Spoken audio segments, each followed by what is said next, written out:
Hello, everybody, and welcome back to Dress to Quest, episode 34, here over on Tabletop Misfits. And tonight we have three of our players as they continue to venture into the world of Icewind Dale. But before we go any farther, let me make sure that we let everybody know who they are and who they're playing. Tonight we're going to start with Alix. Also known as Idly Wild, aka Aerwyna, your stars druid / lunar sorcerer. Ooh, mouthful right there. Chris. Hi everyone, I'm Chris, and I'm playing Ginjack Wonderful, human life cleric of Shantae. And Humphrey. Hello, I am Humphrey Wendell Wickham, playing your friendly neighborhood and very squishy bard, Kelevar Cobblestitch. Go. Fix that real fast. Put you back in window a little bit. All right. And our Paladin and our Barbarian have gone missing. So we'll see what kind of shenanigans happen tonight, as their wit and their charisma might be the only thing that keeps them alive. Find out. But yeah, let me... Magic. And magic, of course. And magic, of course. So, for those who have never been around before, we're going to start our intro.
The Northern Attitudes ventured to the foreboding heights of Wormdoom Crag, determined to confront the chieftain over a long and bitter feud. Their arrival coincided with a brutal game of goat ball, the clash of leather and bodies echoing through the frigid air. Despite the savage atmosphere, the group skillfully secured an audience with Ogalai, the formidable chieftain of Wormdoom. Through tense negotiations, they uncovered the truth. Arn, maybe not who they thought he would be, is now gaining and trying to gain alliance with the Wormdoom cause. With renewed purpose, they journeyed back to the Sky Tower, only to be ambushed by a deadly band of Durgar. The skirmish was fiercer than any had anticipated. One Durgar, wielding an ethereal blade shimmering with malevolent energy, cut down Benji, their barbarian. The warrior's agonizing cry pierced the blizzard as the enemy seared a brand into her flesh before vanishing into the swirling snow. Amidst the carnage and biting cold, the group's resolve faltered. But in a rare moment of respite, Kelevar revealed a newfound mastery of magic. From the endless white expanse, he conjured a small hut, its doorway radiating warmth like a beacon of hope against the relentless storm. And that is where we're picking up tonight. So Kelevar, if you would please, give me kind of a description of what the hut looks like from the outside. So, if I'm reading the spell correctly, it just takes on a dome shape, and it becomes one solid color. And because it's snow, it's just going to be solid white. It's just going to look like another mound of snow to kind of conceal us a little more. Okay. As for the interior, it is a sort of a cozy hobbit hole-esque sort of thing. Very worn, well-used, well-loved furniture. It's got wainscoting probably up probably about 3 feet high from the ground, and then from there the walls are sort of transparent with a sort of blue see-through, and then it's got like dancing like golden stars and constellations kind of slowly rotating. Um, it's got a nice little fireplace in one corner, and then over another corner, well, it's round, so corners is a very vague description. There's even like a little hutch, a 3-tier hutch. There's a brass bowl in the middle, and 3 statues forming a triangular shape. Otherwise, there's a lot of cupboards filled with like blankets and pillows, blank notebooks, that sort of thing. So as you all watch this kind of shimmering dome appear in front of you, Kelevar welcomes you in, and that's what you're seeing as you're walking in. You can feel, though, immediately the change in temperature as it's now temperate. You're not dealing with the high amounts of wind and snow, and a warmth can come to you in this frigid area.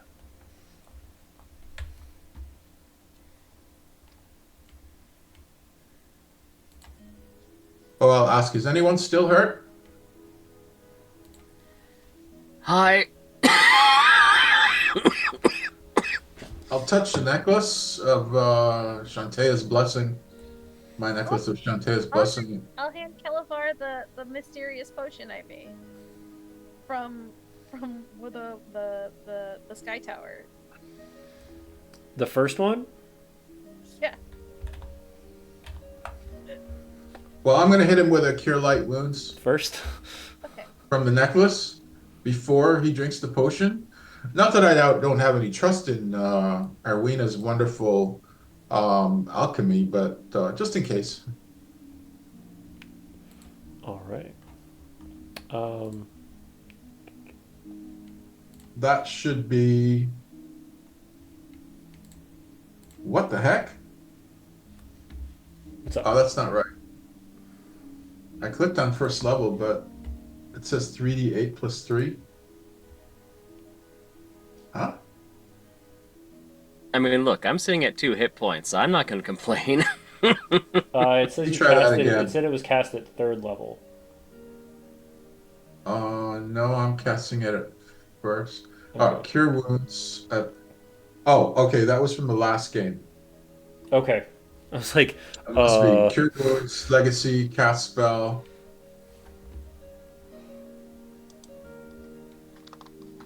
Interesting. D8. Yeah, it's showing it. Cure Wounds, Legacy.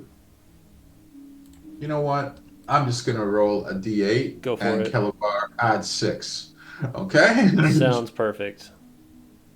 So you get 8 back, Kelevar.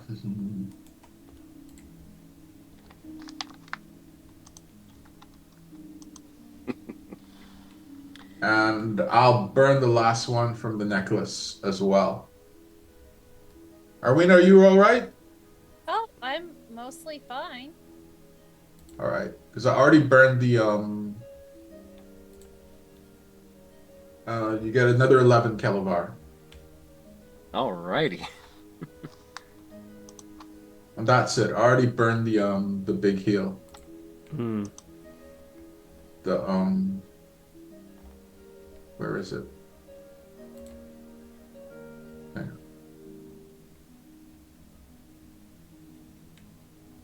You already burned the prayer of healing. Okay. Two cure wounds and a prayer of healing already done. Okay. Then I'd recommend that we take a long rest. Or can we in this place, Kelevar, that you made? We can. It lasts for 8 hours.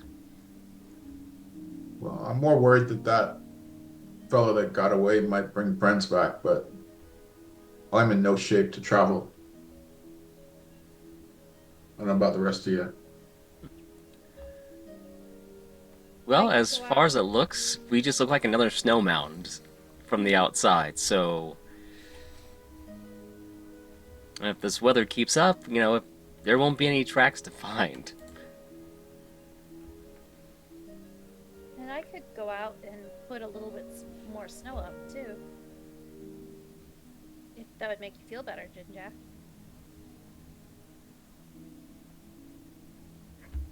Snow will also naturally fall on it. We'll see. I'm gonna start praying. That's all right with the rest of yous. Sure. So I begin long rest and prayer. Hopefully won't be interrupted. Okay. While you're praying, Aerwyna, what you want to head outside to kind of help the natural order of what this looks like? Yeah, I think she tries to help because she knows that snow is naturally going to continue to fall and kind of dust over it, but she wants to make it look less unnaturally round. So she's going to kind of use shape water to create little ice. Actually, around the structure, she's actually going to create an ice structure over it. So that way, when the spell fades, we don't immediately get crushed by all the falling snow. Okay. Over the dome. So that's going to take a lot of time. So she'll take the time to focus on doing that. Igloo making. Yeah, igloo making, and then forming it and shaping it into more of a natural topography. Okay. As well. Give me a survival check with that, please. More so just to see if you can get it to look like you'll be able to do it with no issue, but getting it to look like it's natural is the hardest. Is going to be the more difficult part. 15. Definitely over the next, 6 hours or so, with the snow coming down and the mounding, it'll look very much just like a normal drift of snow at that point. So, and that'll take you what? And is this something that you've done before, or is this something that you have kind of picked up over the last couple weeks, months?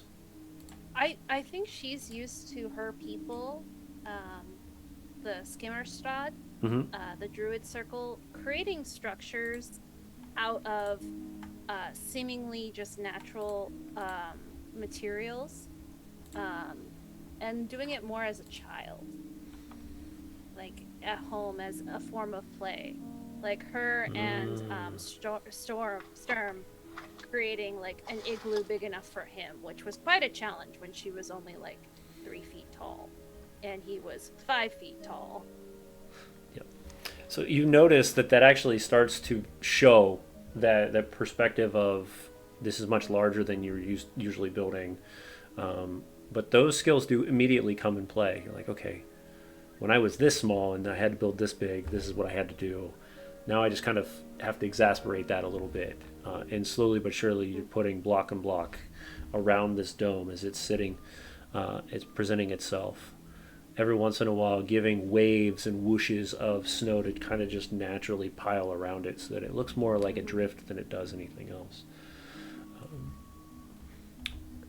And while you're outside, you notice that the sky is still kind of this dark blues and purples, but you can still see that drift of amber oranges and reds from that fire from the dragon that went out west. Kelevar, inside, anything you're doing while Ginjack is praying? Probably rummaging through the cupboards, making sure that, he remembered everything he wanted to put in here, and just kind of goes, oh look, tea! Starts pulling that out, starts pulling out a kettle, putting it on the fireplace, like, fuck this cold. Fuck this cold. Like, really excited because he was trying to pull all of his memories from home that he could, and put it into this hut. And what is some of the nuances that you put into the inside of the hut that might catch somebody's attention later or as they're looking around the hut? Probably the 3 statues themselves. Anyone that does a religion check on them. Oh, hold on. There's a reason why we have notes back and forth, so this is all documented. Memories? What's that? Let's see. Yes. So we have a statue of the Raven Queen at the top. We have Ayun and Kelemvor on the bottom, and the brass bowl in the middle. Okay. Let's see. And aside from like the little constellations that are kind of slowly drifting along the semi-transparent walls on the outside, not on the outside. On the inside walls, transparent constellations and star night skies coming through. A lot of like tattered and like worn rugs. Definitely second, third hand. Very natural, home-like feel. Yeah, that's the idea. Nice. Plenty of empty notebooks. All right. And With this being the very first time he's casted it, they're all blank. Oh, okay.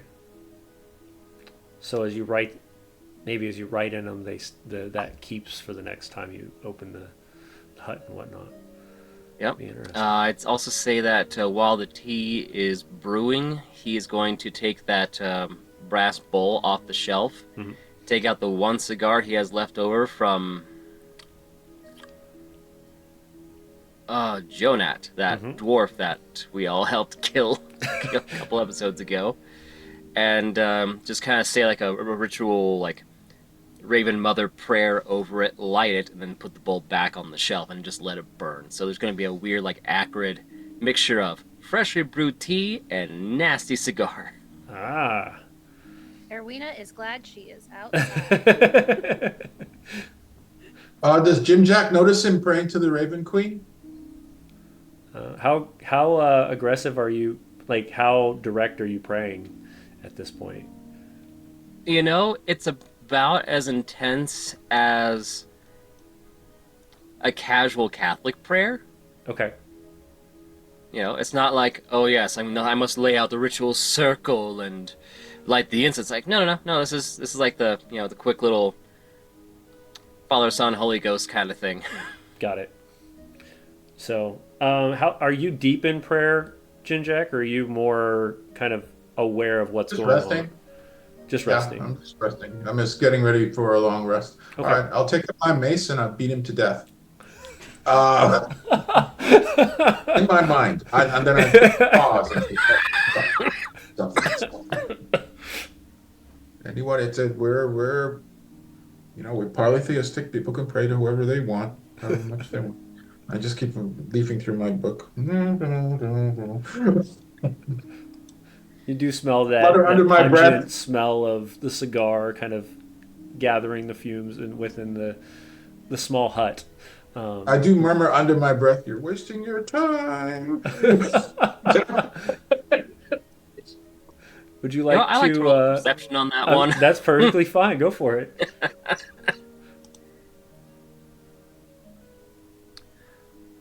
12. What is your deception, or I don't know, how would I Ginjack, with a 12, would you say he heard any of that? What? Me muttering? Yes. I don't care. I do not care. So yes, you would have heard probably bits and pieces of it. I don't think you would have caught the whole thing with a 12, but you've been able to hear the gist of what he was muttering. Almost like I'll just leave it at that. There's really nothing to get pissy about. No worries. I was just muttering to myself. I was not directed to anybody, so you could tell that it wasn't very loud. So it was just kind of under his breath, muttering. I'm not trying to bust his chops. I just know in my heart of hearts that it's a waste of time to pray to her. So yeah, I'd say once Kelevar does his quick little prayer and whatnot, and ritual goes back to finishing prepping the tea and laying out cups, and starts rummaging again, like, oh crap, I forgot to imagine biscuits. Shit! Oh well. So as you start pouring the tea, this is going to take a little bit of time. Aerwyna, you're probably about halfway done by the time the tea would be done, and you can see that Ginjack is kind of bedding down fully for a rest at this point. He's mumbled under his breath enough, and now he's in full rest mode at this point. Full tongue hanging out and everything, apparently. But give it another half hour or so, Aerwyna has gotten a pretty good movement on where the snow seems to be landing and how fast it's coming down, and whooshing it and moving it and just kind of haphazardly moving it around so that it actually looks natural rather than just structured. And you come back into the hut. Yeah, I think as she comes in, because she's been working outside, she's like got that flush of heat for when you're cold and you've been like working in that cold. A little bit of like wind chap across her starry freckles on her face. And so she actually like takes layers off, and like the elven silk quilted jacket comes off. The cloak that's over it that has the very fine embroidery that where it's almost like you can almost like under like high scrutiny see all the heat pockets and the lining of it. Like girl has like the finest and elven snow gear. And then like settles down, and like her like shift bodice and like base layer skirt. Oh my goodness, it's hot in here.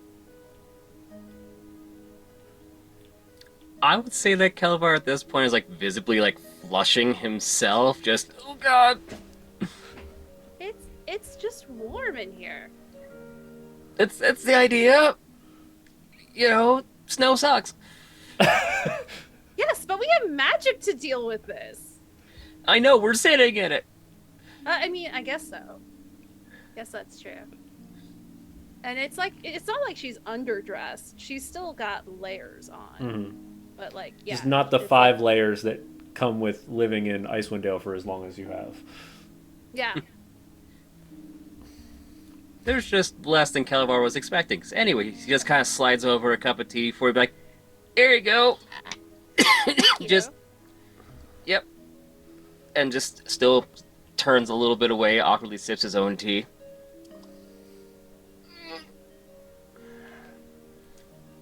Okay. And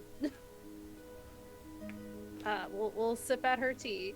All right. Is there anything else the rest of you would like to do for the rest of the evening as you bed down underneath the drift of snow that you have created in the igloo within? I think Aerwyna is going to look up at the stars, which are very beautiful, but it's almost in that way of like she's trying to like naturally get her bearings underneath it. And I almost want to see if she can figure out if it's like when you have like a blanket that's just random galaxy print, or if it's actually like astronomically sound to Aerwyna.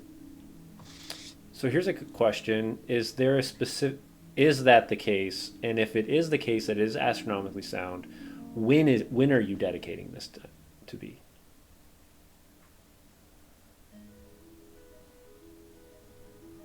Sorry, who was that directed to? You.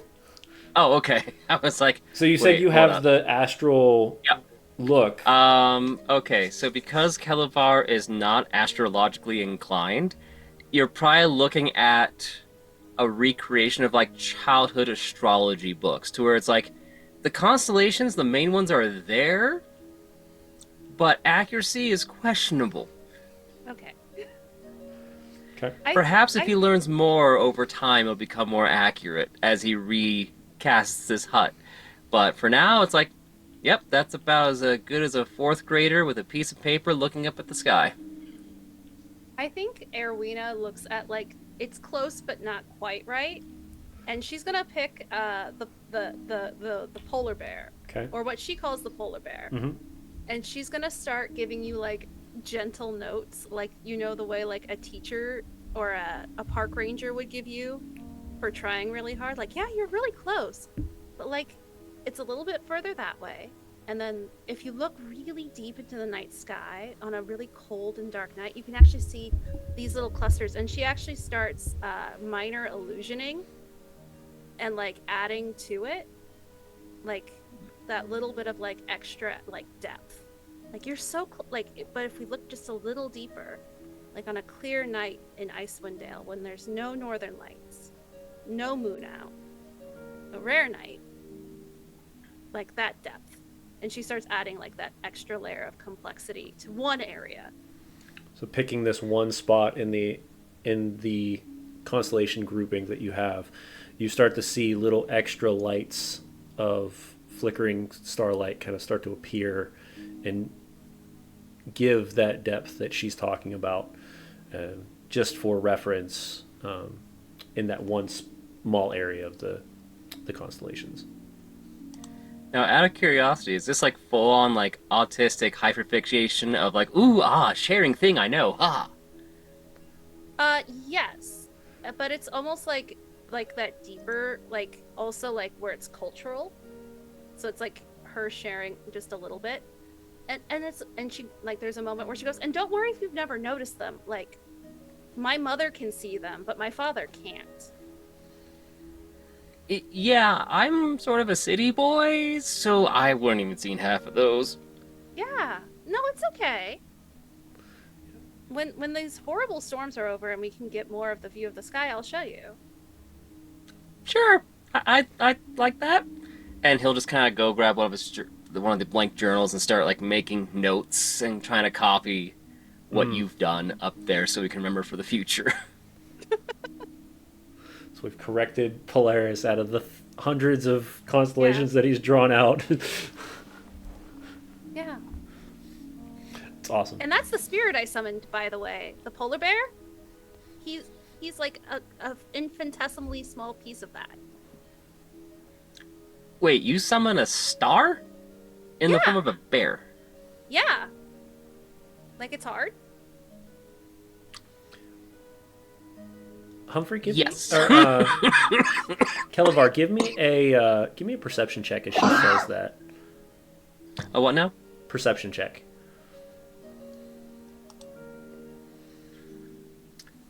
18.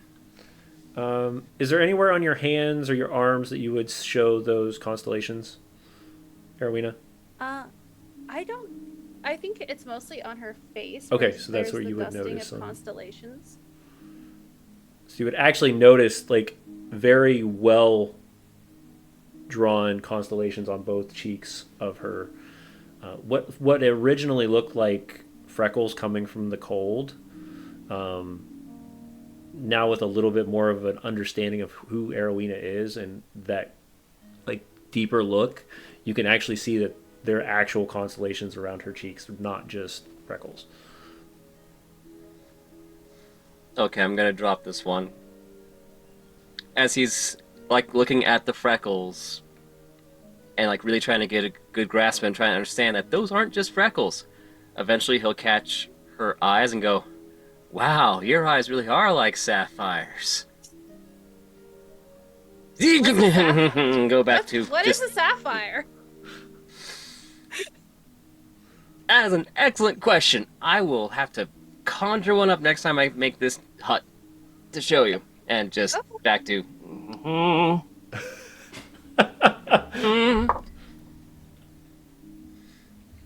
Anyway, there's more hot water in the kettle. You have a good night. And he'll just kind of pull out blankets and pillows of his own and just kind of go into one of the corners and just kind of go...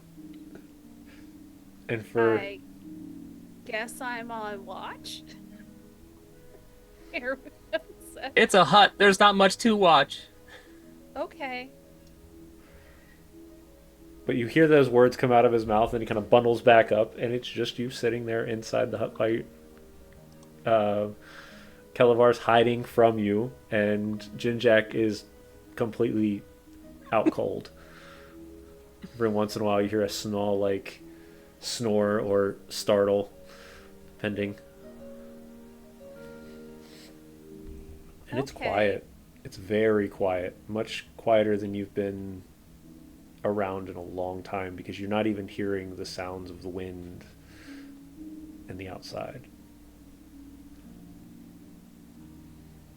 I do think she'll stay up a little bit to be on watch because she knows like that guy kind of knew where we were at some point, so she'll stand watch. Okay. The how long are you standing watch? I think she'll do just long enough where she can also get a rest Okay. in. And then eventually she'll poke Ginjack awake with a spoon. Just like, your turn. I don't know if we even have to stand watch. I don't think anything can get in here unless Humphrey wants it to. I mean, but do we want to wake up to things around us and not know? Have you been poking your nose outside? No, but still, Fine. it just seems like a good idea just in case. Cause No. I'll keep your mind at ease, Aerwyna. Go to sleep. Okay. Then Aerwyna goes and passes out. Passes out as well. Okay. So after the 4 hours, you've gained your full, and you're woken up mid evening or late morning. Actually, would be as you are starting to kind of rustle, and you can feel that shimmer start to release. As it does, immediately the snow kind of compacts as it folds inward a little bit as you hear that crunch. Mm-hmm. And you know that you're no longer in and you can see that everything kind of just vanishes as Humphrey wakes up. The spell has run its course, Humphrey, I assume. Teeth start chattering, start seeing his breath again. Ah, yes. Time to bundle up. I push through the snow drift with the tip of my mace, and then I'll push upwards and then stand and see if I can look around. It is, as you noticed, this is it's very dark. You guys are in the midst of the daytime, which means there's no light at all in the sky. But all you can see is just the gray silhouettes of snow mounds from the eye can see in all directions. But is the sky clear? It is clear at the moment, yes. All right, so we can see somewhat. And like, I'll do perception just to see if I can spot anything untoward. Okay. And near you, or just perception sight, just kind of looking around? I'm just doing a general look around first, and I'll add a bit of Shantaea's juice to it. Okay. 24. 24. From what you can see from your eyes, you don't seem to see any sort of tracks. It seems like you guys have been well positioned, and nobody's been near. I think we're in the clear, but I'll take a close look around the mound. Aerwyna, you want to give me a hand with that? Oh, yeah. And Aerwyna will pop her head out like a little snow meerkat. The snow just immediately just kind of pours down on you. If Humphrey wants to pop his head out, I'll pick him up. So he doesn't feel left out. Mm-hmm. You see the same thing. You see just snow from the eye. Actually, where you pop out of, you actually kind of have to push even harder. You realize that it's more snow came down than you had expected. But you're definitely densed inside of this kind of hut underneath the snow mound right now. Minus the place that Ginjack collapsed already. So I'll do a perception check again with Aerwyna's help, this time the immediate vicinity. Okay. Aerwyna will use her dark vision.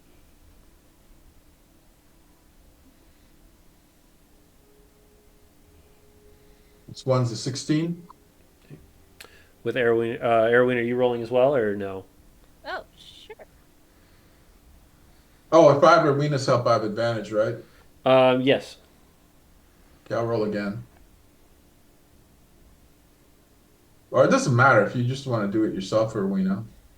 Probably make more Just sense to do it yourself on that one, but yeah. So mine was a 16. okay. She will also have the guidance of the stars. Okay. For 23. Yeah. You can see Kids, don't forget your dark vision. the mounds are definitely have grown over the last eight or so hours. The snow has come down heavy, and it looks like all of the tracks in any direction seem to have been wiped away at this point. You are Well, in we the don't know middle where of the wilderness, completely invisible at this moment. Oh Well, we just no, don't- I don't know where any of us are. We're gonna have to resort to cannibalism day one. Sorry, Humphrey. It is what it is. I'm It's assuming you're fine. kidding there, Weena. I mean, come on.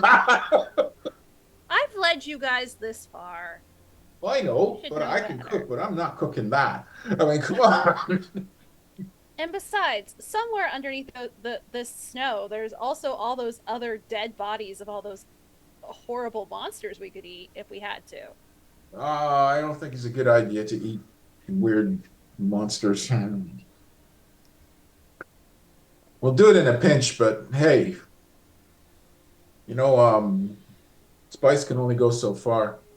I know what time it is, though. I don't know. I've heard about a exactly. bunch of adventurers one time when and in the tavern that did nothing but eat monsters, and they did great. Yeah, well, I'm sure they found their time in the dungeon delicious. I knew that was where it was going. Just had to let it happen. Sorry, class. We had to. Had We to. had to. Had to let it go. Yeah. I think it's time to tell a story. Oh, Is it about those adventurers who ate monsters in the dungeon? It's No. my favorite. No. Unfortunately, no.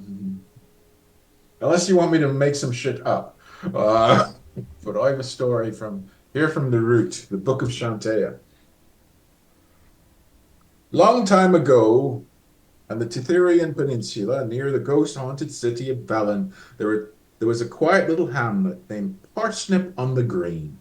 One morning the cock crowed, and in the hamlet, and on this day, as with every day, old man Jan woke up, kissed his wife, hugged his dog, climbed out of bed, ready for a day's work. Jan did his morning ablutions, put on his work clothes, and pulled on his boots, ready to trump off to the fields and get to work.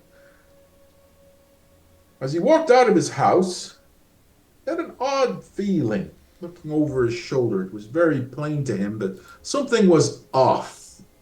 Giving himself a shake, Jan tramped off to his field and waved to passers-by on the way, even saying "Fine morning" to his friend Dunk, fellow old farmer. Dunk looked odd, and he did not reply to Jan's greeting, just seemed lost in his thoughts. Jan thought nothing of it and continued to his field, looking forward to a hard day's work. The day passed, and Jan spent it cutting down weeds with his trusty scythe.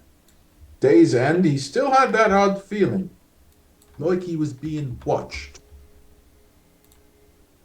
Like he was missing something important. He put his scythe up in the shed near his field and spied a cloaked figure watching him from a distant hill. A stranger, Jan thought. He ran home, feeling dreadful, feeling odd. A crowd of folks were gathered near his house, just outside when he got home. There was his wife, his dog, his best friend Dunk, and other folk from the hamlet, all gathered around something in front of his house. Jan pushed through the crowd, and there amidst them was a wooden pallet. Upon it was a covered corpse. That's when he realized why he was feeling off that day. That's also when he noticed for the first time that day that he was not casting a shadow. Damn it, he said. A strange cloaked figure materialized next to him and placed its bony hand upon his shoulder. It spoke.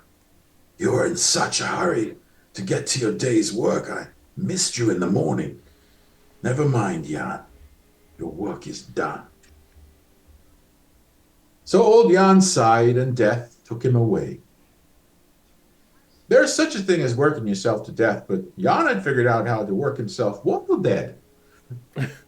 That's the story.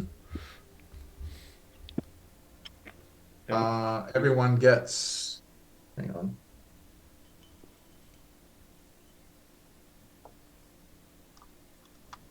Inspiring leader, 8 temporary hit points each. Mm-hmm. So everyone gets 8 temporary hit points, and then, because I'm not done yet. Oh wait, there's more. Coming. Oh wait, that's more. I'm gonna upcast an aid spell to the 3 of us. So each of you gets. He said, "I'm not going in there alone." He's power him up as early as possible. We're all going to get an extra 10 bonus hit points. So each of you Wow. has 18 temp.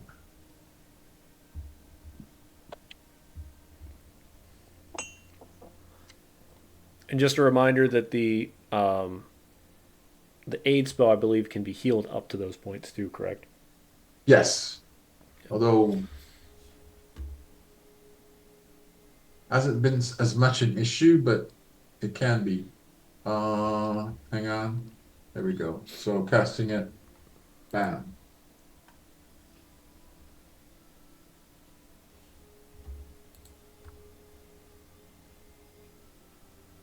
So that's a 3rd level. All right. Just so we're a little bit, chunkier. Then I look around for Aerwyna so she can guide us to where we need to go. Yeah. Aerwyna will start guiding. You said level 3, right? What? The aid? Yeah. Yeah, if I cast it, it's 5 at 2nd level, 10 at 3rd level. Okay. Let's see if I can get it. So I cast it at 3rd. That's at 3 max HP. Why did it do that? Did you go up your 10 HP, Aerwyna, on your character? Yes, I did. Okay. And then let me do the same here for Kelevar. Oh, I put it in temp, but I guess I should put it in max HP instead. So let's see if that added it to you. So I casted it for you, so it should show. No. Maybe not. No, my hit points didn't change. It's still 38. Okay. Remember. I'll just put 18 in temp. Yep. That works. All right. So as Ginjack tells a inspiring story of his time, or of someone's time in Vellum, you all feel that warm presence of Shantea kind of whoosh over you, and at that moment, Aerwyna, you kind of get this like glint of inspiration or remembrance, I guess would be the best way to put it, and you know the direction heading to Sky Tower since you've been there before. But even after all of the snow has come down, you're able to kind of gain your bearing just passively. Okay. Well, how about we head this way? And I think while Ginjack is doing that, Aerwyna is going to get a do her ritual of Animal Messenger. Mm-hmm. Sorry, I was working on my spells. You're good. To get them for the long rest, because I do change mine every so often. So let me get them loaded up. No worries.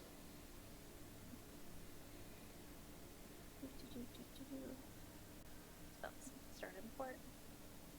But she's going to start casting Animal Messenger as a ritual. Okay. And she's going to find a bird, something native to the area that can fly very fast, and give a message to her father, because it has to be someone she knows. Okay. That they're coming back.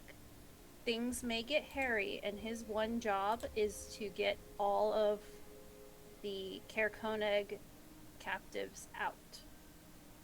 Okay. If he can.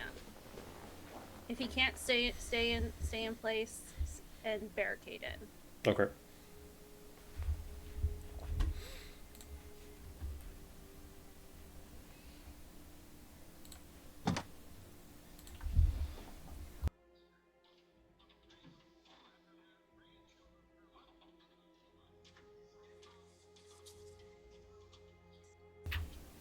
Okay. The 10 minutes go by very quickly as you are able to find a small bird. Nothing of significance or just a small white and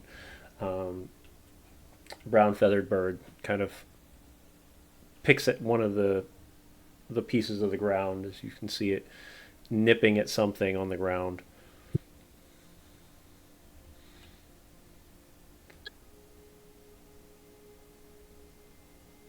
You to deliver this message, and she will give it the message to give to her father. Okay. Do you give it a scroll message, or are you just telling it? Well, technically, according to the spell, Mm-hmm. the animal will then speak in Aerwyna's voice on the other Cool. side. Got it. Yeah. Um, And I think her father would have enough passive Elvish from being yelled at it in her mother's tongue that she's actually going to give the message instead of in Common in Elvish. okay. Gambling that the Goliath will not be able to speak Elvish. Got it. And how are you preparing this animal to find your father? Just a basic description, or are you trying to utilize something else?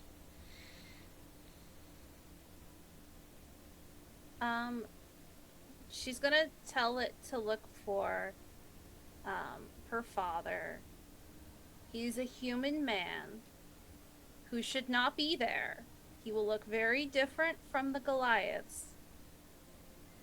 And then she'll describe the last thing she remembers him wearing. Okay. As well.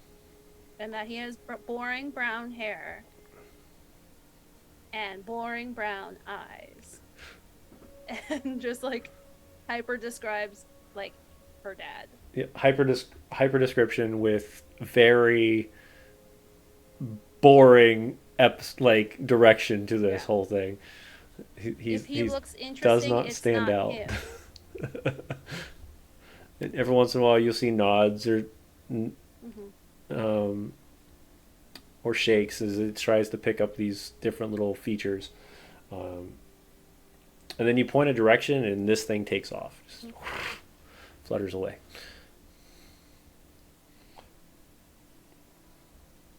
Awesome. Okay. This way. And Aerwyna will start leading the way across the snows. Okay, so you know from where you guys are at, it's about a 2-hour trudge through the snow. Not much is really happening throughout that 2-hour time as you start to see the edge of the mountainside that you had to wrap up around in order to get to this shelter. This is where Nara and her father took you down to. You can see the torches kind of placed on both sides of this trail that goes up the mountain. So, besides delivering this letter, what are we gonna tell the nice Goliaths, guys? I thought the objective was to trick them into coming to the conclave for their big meeting. Well, I think the plan was we were going to give them this The challenge, right? this challenge. Um, is that all? Is that all we're doing? Hold on. Uh, At this point, we're just kind of messengers because I don't see us being the fighting kind. no, I mean, I was hoping Benji would challenge him and kill him, but all right. Free Aerwyna's father, Finnegan. Yeah. Um, Technically, he's free to go, but he should not just right. go willy nilly. Chieftain Ogilvy and the Sky Tower Chieftain is Arn. Mm-hmm. Right. And Arn wants to challenge. No, Flavia is Ogilvy's daughter. And Ugly wants to challenge Arn to single combat, but she doesn't think she'll win. But she'll do it on principle. So we're going to meet this letter is an invitation and a challenge to meet at the Mound of Chiefs, which is neutral ground for the Goliaths. Mm-hmm. But once we deliver that, then Ogly and Arn will have to sort that out themselves. But I mean, the original plan was to have Benji do it, but Ogly insists that she has to fight because she's the chieftain and that's her duty. Mm-hmm. And that's where we left things. But the other thing to do is basically yeah,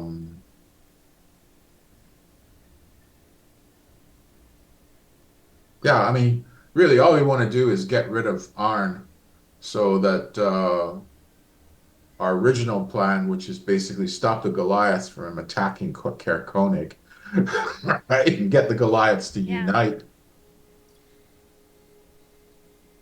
would seem to be the best course of action. What do you think?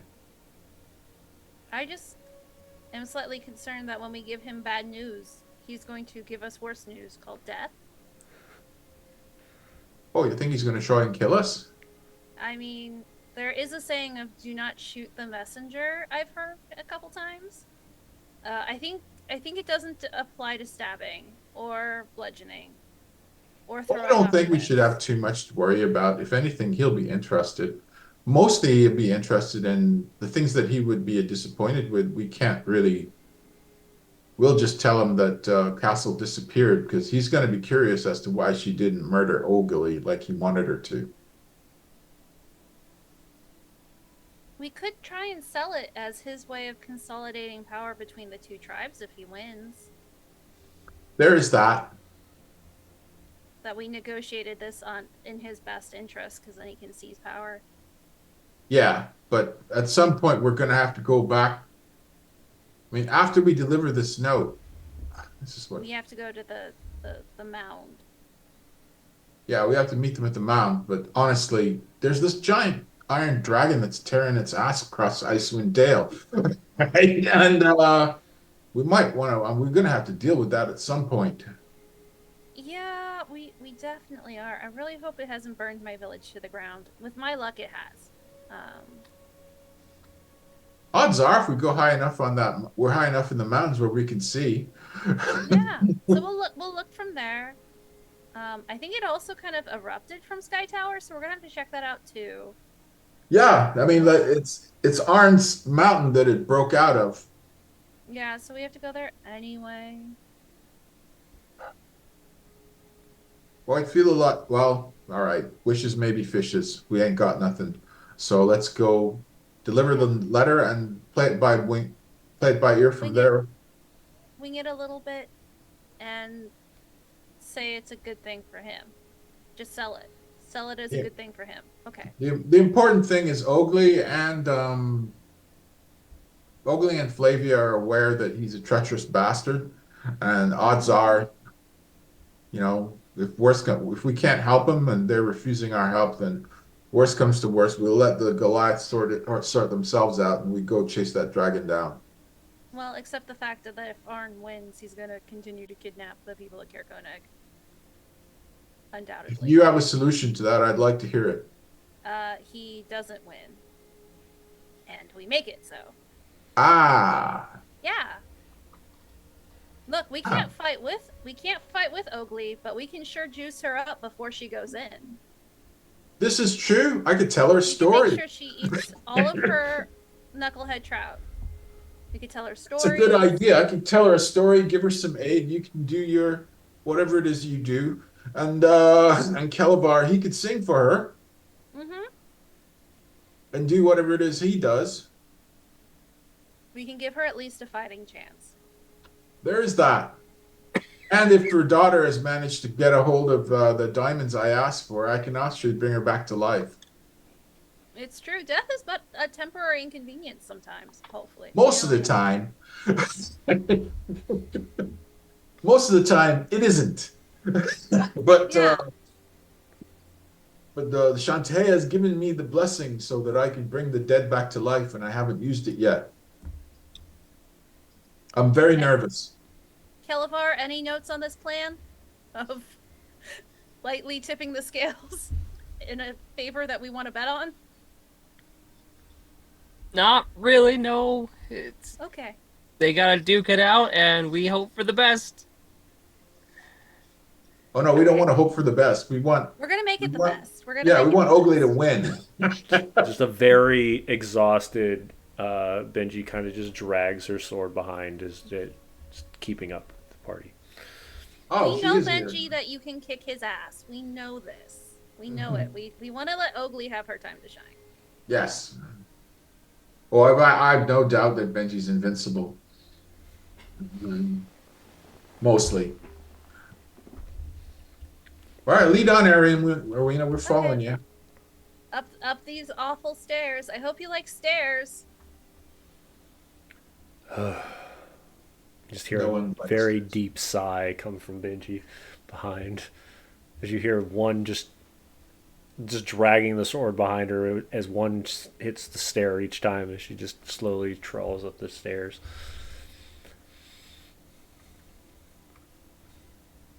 And you go up and up and up. It feels like it forever. And after about 10, 15 minutes, you start to see the rise of, and you can start to see out towards 10 towns as you continue to climb. Some of it is a lot more rugged than it was before, though. You can see where pieces of rock have come and kind of hit the sides of the stairwell and fallen off from where the dragon had created some sort of turmoil to the mountain itself. As you continue to climb, and the air gets, it starts to get less oxygenated, and you start to feel that push in your breath as it takes it hard, as it's harder and harder to climb. I need everybody to give me Constitution saving throws, please.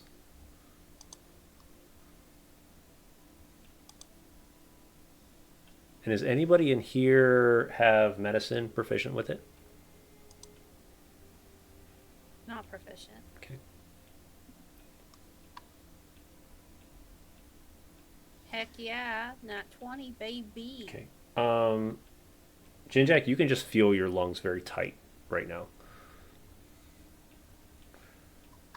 It's harder to breathe as you're walking up. Not full exhaustion, but you can definitely feel the difference in the air. Go up north, visit Icewind Dale. It's a great place to visit. Yeah. Have a few laughs. Man, these stairs feel great. I hate you. I love-hate Aerwyna so much. And you slowly get to the top of... I'm gasping at this point, and I just say, can I just pause for a minute, please? Just for a sec. Aerwyna does that annoying thing that like runners do, which she starts stretching in between as Ginjack takes his breath. Every breath feels like a sharp icicle stabbing into my lungs. Mm. Settle down. I don't want to keep everyone for too long, though. So I said, all right, lead on. Slowly as you push forward, you start to feel, you start to see the break in the stairs as it starts to climb up to where the bridge starts to, or it edges and leads you off into Sky Tower. And you can see a small glint of light flickering behind a large barricade of wood and metal, just kind of slowly just resonating as this torch is sitting there on the right hand side behind this massive grate. Currently, you all are way far enough back that nothing happens, but you do feel and can see glints of feathers and stuff as griffins are flying kind of above the area, keeping a watch out. Okay, are we ready to do this? Some aggressive negotiations? Well, more like delivery of message, but certainly. I call out, hello inside!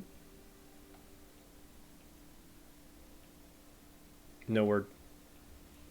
You guys are about 50 feet away at the moment. Is it closer? Oh, closer. Okay. I'll move a bit closer and I call out, hello, Sky Tower! Plan! One looks out and says, what do you need? What, don't you recognize me? It's me, it's Ginjack. We were told not to let anyone in. Oh, that's fine then. We're not just anyone. I'm sure you can let us in. Well, we tried. Good effort, guys. Dad's still in there, you two. Please inform the chieftain Arn that the group that was sent to the Wormdoom tribe, I've returned with news. Important news to share with the tribe. He kind of takes back a moment. We have done the chieftain's bidding and are ready to report. Now, if you want, we could just be on our way, and then when he finds out that we came back, you can explain to him why you didn't let us in. No. I'll get him. I just pray that you actually are giving him news that he wants. Oh. May not be good news, but we're going to give him news. And he walks away. And you start to see the firelight just slowly start to drift away from the torch. I think as Ginjack is talking, Aerwyna wants to check out like the structural integrity of the tower because the dragon exploded out of this mountainside. Mm-hmm. She wants to like see how things are holding up, like, or if there's other possible entrances or exits we haven't considered. Okay. Specifically exits. Specifically exits. Yeah, give me a perception check with your dark vision. So she's gonna throw a little star stank on that. Sure. It's gonna be a 21. Ooh, the 21. You are seeing large gaps in both the northern side of the mountain as well as what looks like above where the shelter is. One of the towers is kind of half collapsed off and kind of bent over, leaning against the mountain at this point. Okay. So it seems there are other exits, however, how sturdy and safe? That might be a different question. She'll point them out to Ginjack and Kelevar. So if things go bad, at least the dragon made new exits? All right. Though I'm thinking we're going to have to get by on our wits. They've got griffins, and they're giants. No, Agree, but it's also good to see how we could maybe get out. All right. Because the other exits are probably guarded. Heavily guarded. About 10 or so minutes come back, and you start to see that flicker of light slowly start to bob towards you again as Arn stands there next to the individual that went to get him. His much more gruff demeanor can be seen through the shimmers of the edge, the slits between the wood and the metal frames as they glint off of it.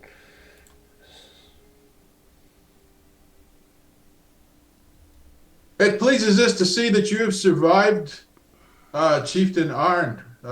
Surprises me you have. Really? I mean, we were nowhere near the amount of danger that you lot were. Even from far off, we saw what emerged from the side of this mountain. We've held our own. Power to you and the Sky Towers. We have returned with news. What news? Something that's probably best to be spoken inside and in private. You were told to find a way to negotiate with those of the Wormdoom. And we have. Yeah. Prove it, and I'll let you in. I hold up the tube. We have news. Narrows his eyes, looks around, tries to find Kastle. Kind of. Fine. Come in.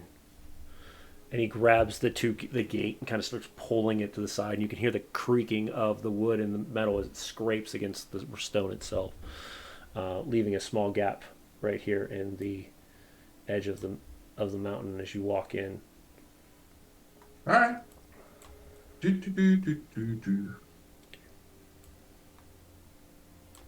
And have the four of you walk over. Can I squeeze through there? Yeah, you're able to. All right. Yep. There we go.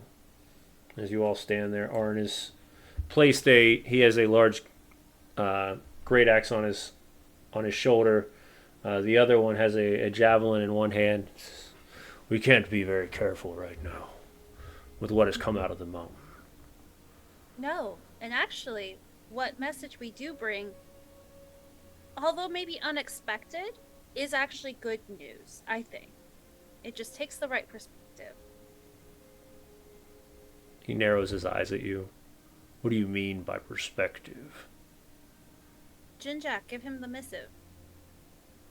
Oh, right. We're inside now. Yeah.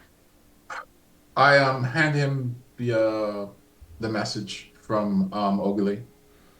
He pulls it out, and the three items, the feather and the dagger, kind of drop from it immediately.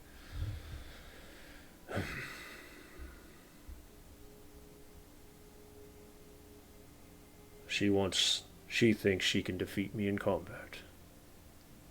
She does. But it's very interesting that these actually align with how your castle the tower seems to be a little less stable. You're going to need your clan all together. And if you can win, you can unite the clans like they haven't been in years. And your might and strength can come strengthen and fortify these walls that have politely have seen better days. You have a chance to strengthen your numbers. What a great boon and gift. It's a fine opportunity. It's an opportunity. Be a great feather in your cap. Though I'm not sure if you actually wear caps, though. There's that.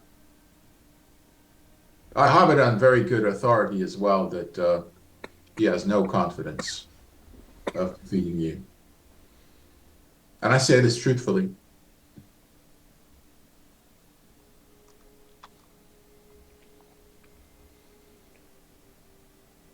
You state that we have an opportunity to unite the clans.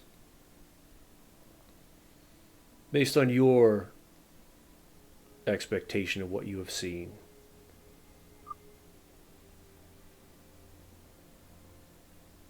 will they follow? Just like you, they are bound to honor and tradition above all else. It's part of the reason why she chose the Mound of the Chiefs. I mean, you're better informed than we are in terms of Goliath tradition, but from what I understand, any bargain or any agreement made on the mound is considered sacred. Yes, upon an outer's call to the mountain, chiefs will have to be, it has to be honored.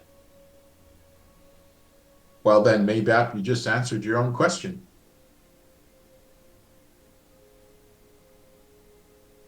Give me a persuasion check with advantage, Aerwyna.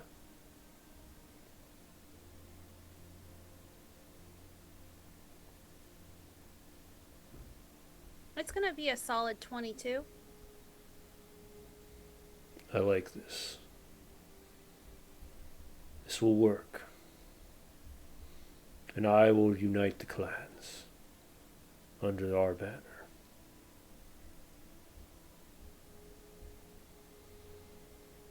He looks around and he looks at the other one that's standing there next to him. Be nice to have another more around, correct? And the guy nods. More hands to help. To protect this land. Its people. And finally, close this feud down that's been there for so many years.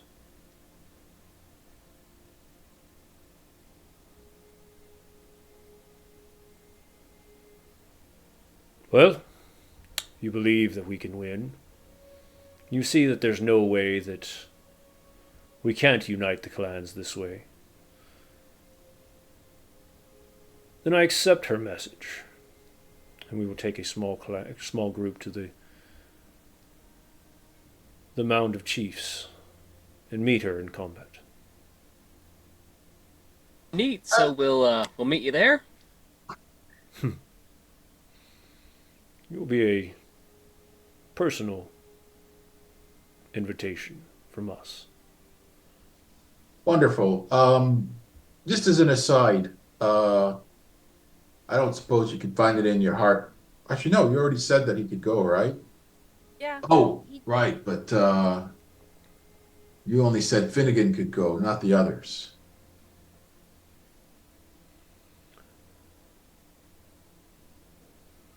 I believe the deal was upon the completion of our task. Which we have gone, and we have come back.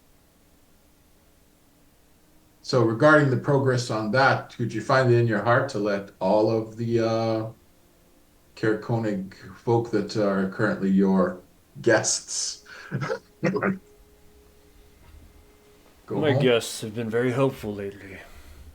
Cleaning up the rubble from everything that has happened from the dragon and its aftermath, as well as helping the people here at Sky Tower. Part of me hates to let them go. But I'm an honorable man, if nothing else. Happy to let them go. Oh, bless your heart. I'm sure Kelevar will comprise a proper sonnet to the wisdom and generosity of the great Goliath chieftain Arn. And as a favor to you, I'll ask my people if they would rather extend your gracious hospitality, if that is so kind. Since it sounds like it has been mutually beneficial, I'll let them decide if they'll come back to Caer Konig with me, or if they would like to stay here with you. They are free people. They're allowed to choose. Make a hard bargain. I used to wait tables, is how she puts it. Fine. Speak to your people. Find out what they want. See if they can be, if the people that you have near you can protect yourselves from whatever that is that came out of the mountain. Or they're welcome to stay here. Thank you. I do believe that we should find an accord between the people of Icewind Dale and yourselves. Because what we are facing, we cannot face one clan alone or one town alone. You've seen that. One Icewind Dale. 10 towns, the candles of 10 towns all burning into one candelabra, if you will.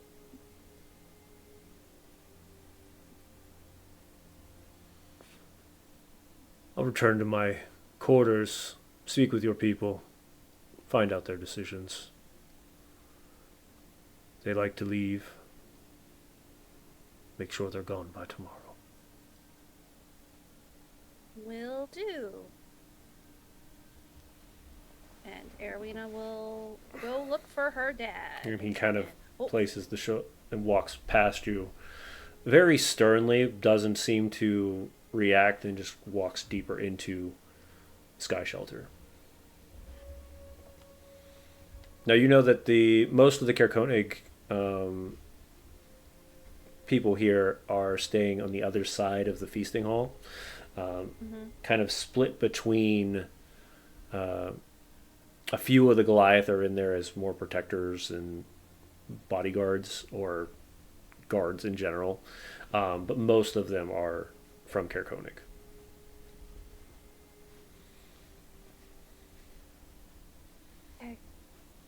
Well, let's go give him the good news. Yeah.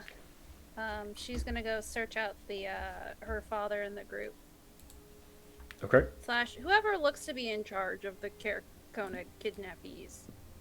All right, so you walk down the long corridor of the cavern corridor into that strange area called the feasting hall, where the bubbling fire strip is still lit pretty heavily.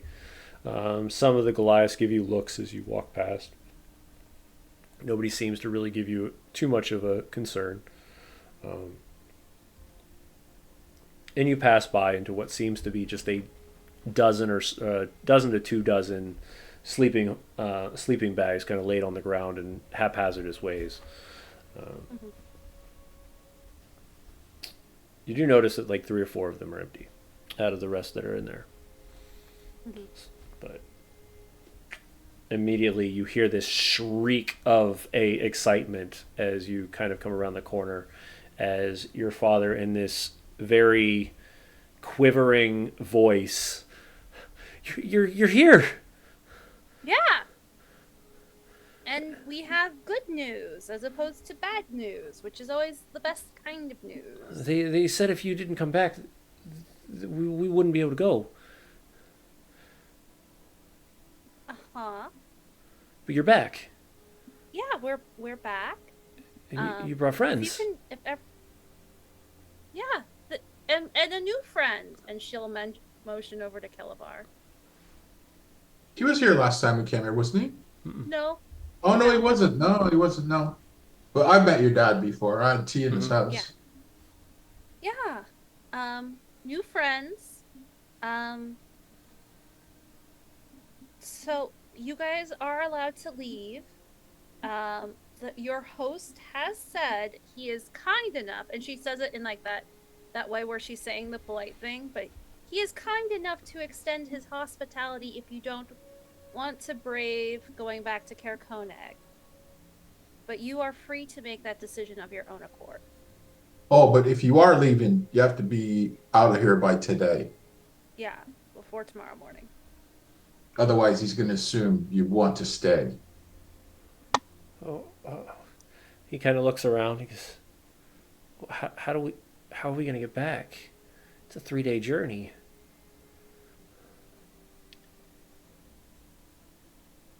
I recommend feet. So you'll need food, and you'll need what?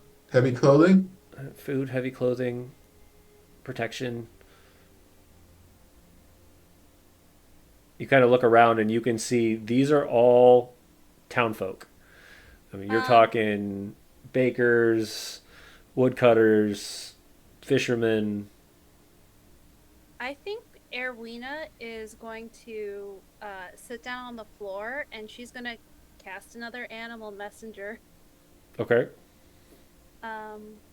She's going to be looking for whatever small creature can fly. Yet again, flying is just so useful for messengers. It's wonderful.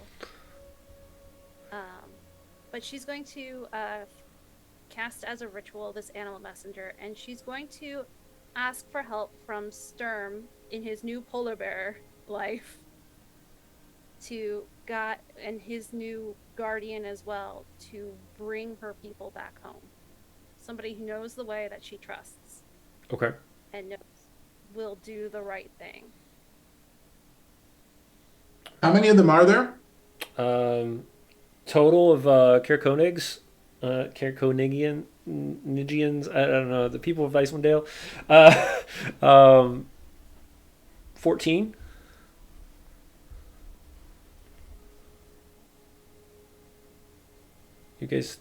Last time you were here, you noticed there was 18. There's 14 now. You have a feeling that some were lost to either the battle during the volcano or the rubble, the wreckage from the dragon itself.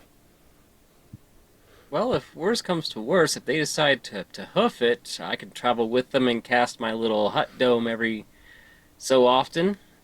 Protect us from the elements for a bit. I can cover the food for 3 days by creating food and water. I'm thinking that the only way they're going to make it back is if we escort them. Which means, though, that we will not be able to attend the event that we were strongly invited to, I believe was the correct term. When was the event? Almost insisted. I thought the event was like, it's a fixed date, is it not? How? Yeah, it's based on the note we sent. How many days? 3. Yeah. So here's the thing. I have no abilities to help boost anything. Like, I will be most useful escorting these folks back home. Now you're coming with us. Benji had a night in a room where it wasn't cold out. She's not going to let you go. She's going to throw you over her shoulder and carry you. There's no way she's letting you out of her sight. You just feel that palm on your shoulder. You made her tea. That was really your mistake, is you gave her a warm place to sleep and made her tea. You're now her best friend. Okay. I'll show you the picture later of her squeezing 3 children at the beginning of the show. Yeah. I'm trying to think. Yeah, you've got 3 strikes against you. You're a small person. You're kind of cute, and Aerwyna will kneel down and do like the little cheek pokes. How long does it take to and get... you made it warm and gave her tea. Like, she's never going to let you leave. So it took a day to get from Wormtongue to here, right? Right. Took almost a day and a half to get to from Wormdoom to here.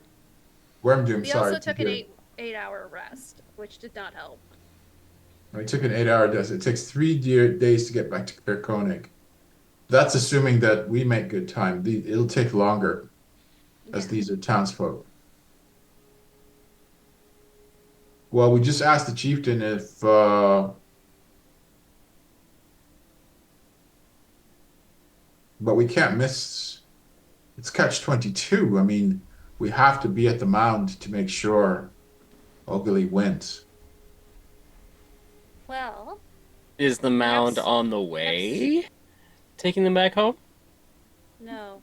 Well, there goes that what idea. we could do is we could have them go to Wormdoom, at least temporarily, have Sturm lead them there. Maybe impose upon Oakley's people to house them temporarily until this is settled. I would rather my father, not be where the vindictive, crazy guy, wondrous leader is. We don't need Sturm. That's a great idea, and we don't need Sturm to lead him there. We're going there anyway. Are we not? No, we're going straight to the mound, I think. I think that's the instruction. From here? Oh, we're not going back to... No, we're not going back. All right. So we'll need someone to guide them there. How long does it take to get to the mound from here? It's a 2-day journey from here. So that's why he says they have to be gone by tomorrow, because they leave tomorrow. What if we took them to Oakley's and then went from Oakley's to the mound? You would miss Oakley by 1 day, because she would have left at that Yeah. point as well. They're both leaving tomorrow to head. Oh, I see. This Because based we're missing them on by half a day because it takes a day and a half to reach Oakley's. All right, we'll have Stern take him there then, and then we head to the mound. Now. Yeah. My point is that we should reach the mound before, if possible, we should try to reach the mound before Arn does. And we're a smaller group. We're a smaller group, but they're flying. That is true. We'll figure it out. All right. Well, we'll wait for word back from Stern. If he doesn't reply, then I don't know if Sturm has the ability to send word back. does your little messenger not carry word back to you? Oh, It's like a spell that Sturm once tried to explain to me one day called sending, I think was the word he used. But it doesn't let you talk back. well, I can do sending. I mean, if that would be easier on you. he's like, wait, I can do I've that. already got this little pigeon. The Yeah, pigeon's actually, just kind yeah. of bouncing around, like waiting. Its problem is I didn't pack it. Why the hell would I pack this? Yeah, I have sending, but I don't have it packed. How's that work? I mean, just because I don't have it packed. You would have to have an 8-hour rest in order to. Yeah. Yeah. That's why I okay. was doing mine earlier. All right. Well, I wasn't planning on. Yeah, I believe druids and clerics both have the ability. Clerics, I literally can, I believe, replace any other spells at the end of the day. Mm-hmm. Same with Oh. druids. Well, if you want to wait 8 hours, I can send Stern the message and he can reply.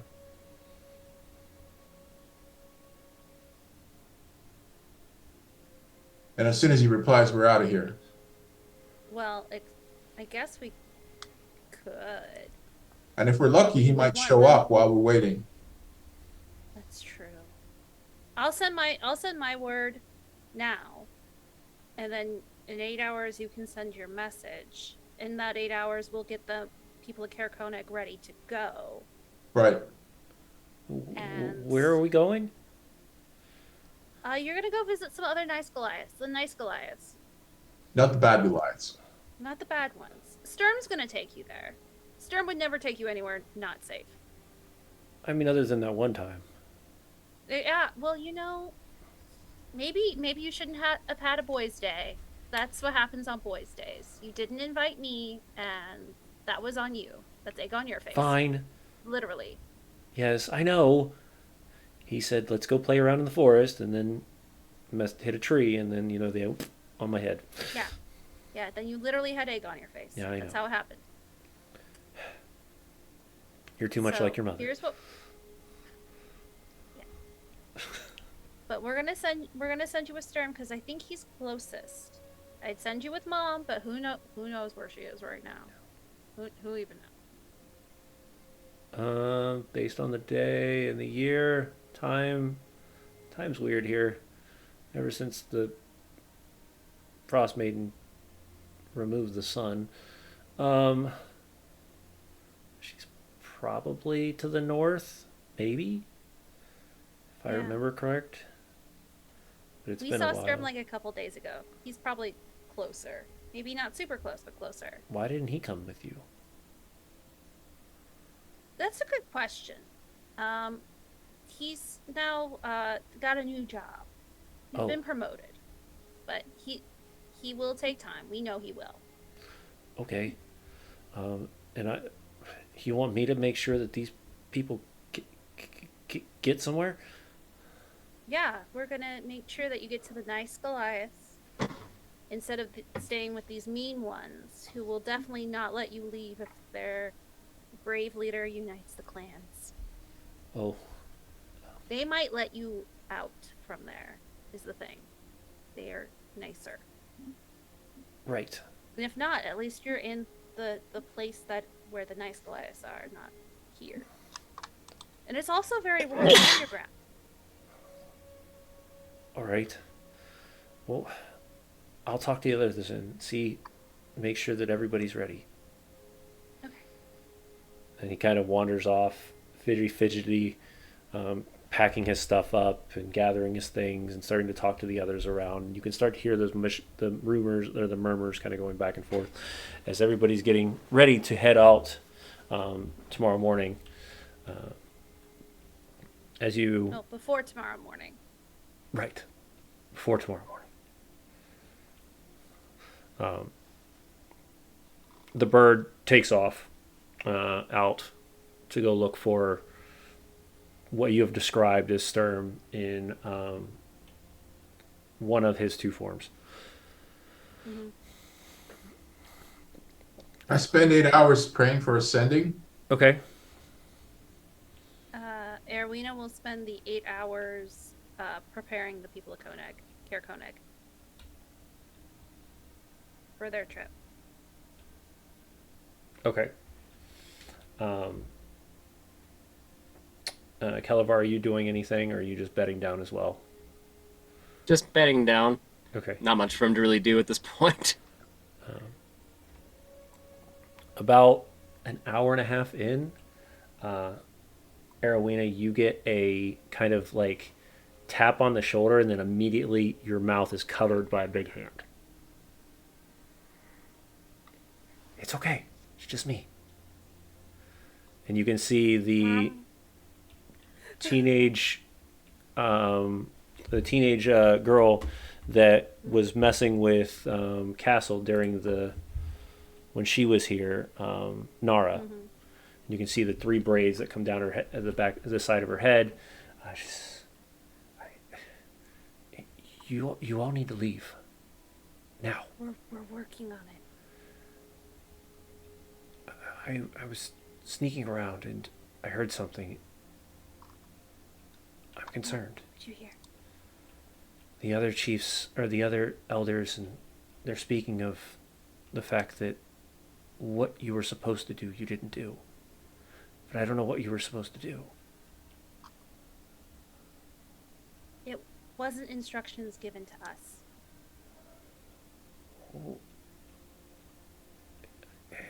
Whatever it wasn't our task to do.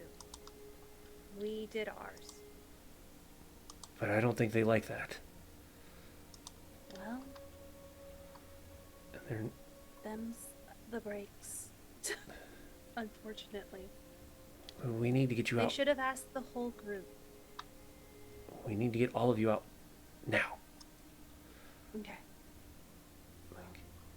Quickly. Everybody, timetable's a little faster. Grab what you can, and we're gonna go while the getting is good.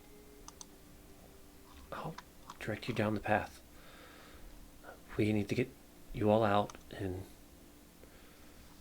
on the road. Okay.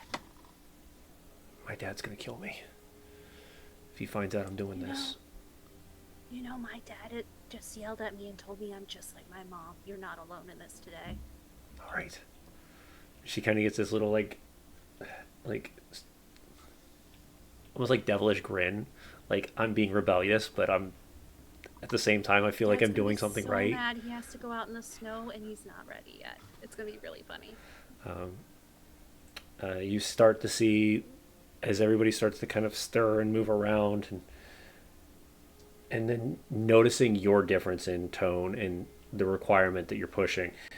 They all start putting gloves on and bundling up very heavily, rolling up their packs and placing them on their backs. And you can see this is what trudging looks like. This is a group of people who have never trudged before, and it's going to be a long trudge. All right, be quiet. We've got to move quickly. We have to move quietly. The hardest part is getting by the guard, the front. Okay. Do you have anything that can help us with that? Today, but we could try and do something. Kind of looks at And the she three kind of of you. looks over at the other two. Do you guys have? Yeah, I can, but it will be an attack. I mean, everything I do is magic, and I didn't prepare anything that will like put someone to sleep. I didn't think they were gonna get angry about what happened. From what I heard earlier, it sounded like you guys made the right call, but they're not happy. Well, Sometimes people want an easy win, is the thing, and they would have had to actually try a little. I can persuade him, and if worse comes to worse, I'll give him a command. Okay, works. That's at least something. And if push comes to shove, we shove. We shove if push comes to shove. Right. Politely, we do a polite shove. So I'm not praying for the spell anymore. I'm with the rest of them. Okay. I'll lead the way to the guard. Okay, so you guys lead through the... You can see that the feasting pit is empty. The fire has come to almost a smolder at this moment. The steam is kind of just poking off the top of it. And you weave down that corridor back up to where the barricade is, and you can see one guard in the distance sitting there on a broken down wooden stool, just torch kind of jammed in between a piece of metal and wood on the barricade itself, and he's just kind of leaning up on the side of the rock, just watching. Is the Goliath girl with us still? She is.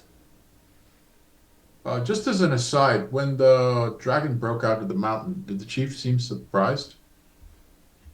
I mean, he was very concerned with everyone. I don't know about surprised. We didn't see him much after. He was making sure that everyone was okay. All right, just asking. Okay. I'll walk over.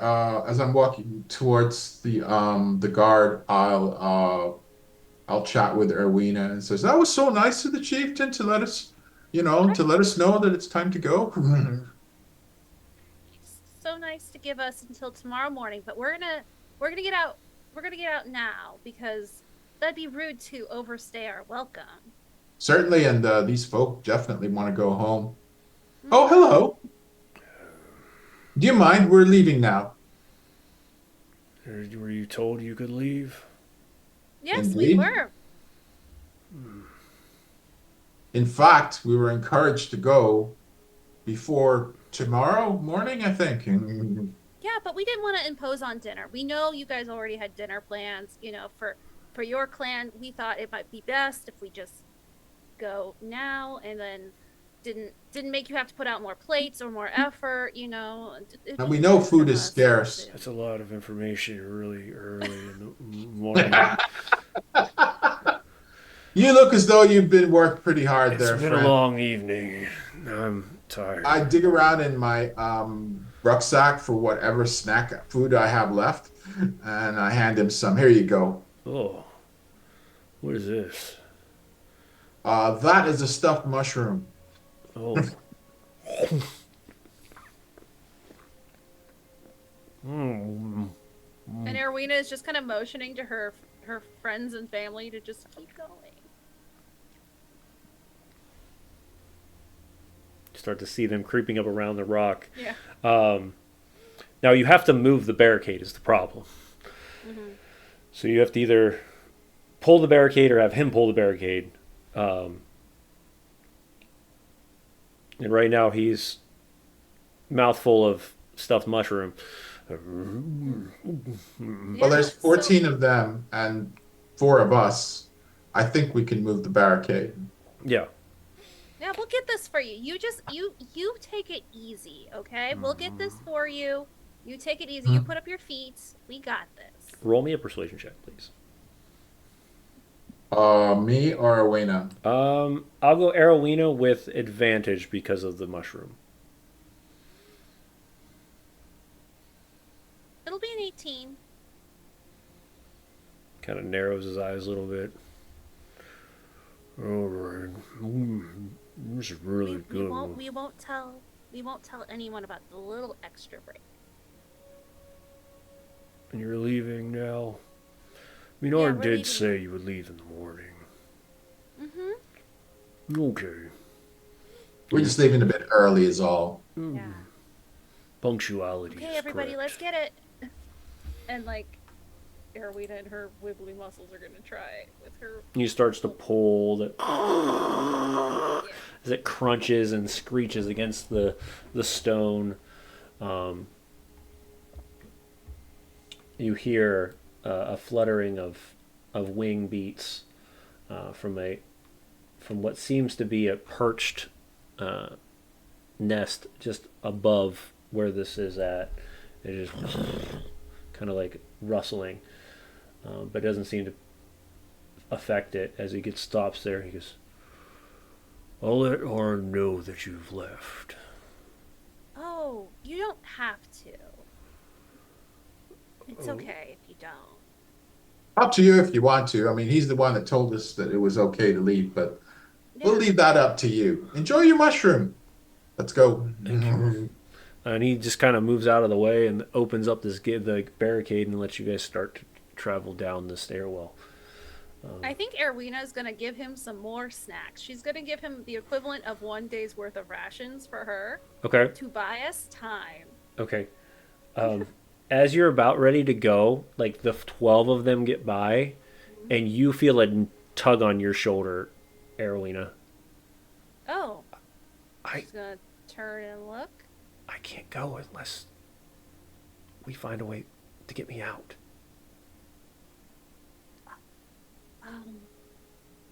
They'll immediately. What's her name? What's that?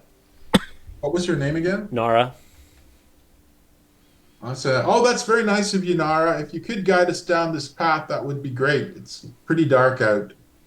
Yeah, we don't know where we're going. Immediately, when you say that, he kind of stands up. Now, they told you could have, you guys could leave, but we aren't supposed to have anybody outside of the shelter right now. Oh, you don't say. I think as Ginjack starts to talk, Aerwyna is going to use that as a moment to talk to Nara and point out the other exits and entrances that she noticed coming in. Okay. I'll see what I can do. If you don't find me, just keep going. I'll be okay. Well, I was going to try and sweet talk him into let her out. I but... mean, you can. This is while you're sweet talking. This is All right, I keep sweet talking him. I'm just okay. Kidding, so.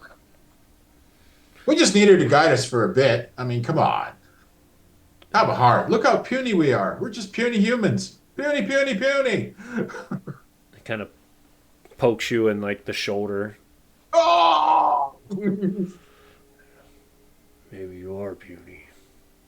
Why would Arn send you to go kill the chieftain? Pardon? I mean, Well, I don't go know help the anything about- chieftain.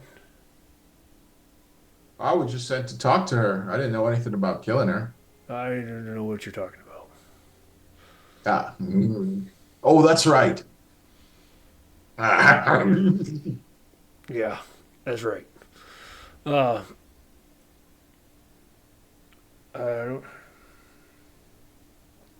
father would be very mad if we let her out. Yeah, that's only if someone knows. And we won't tell a soul. because we won't be here. Also, we won't be here. There's that to consider as well. Kind of looks back, looks at her, looks at you all.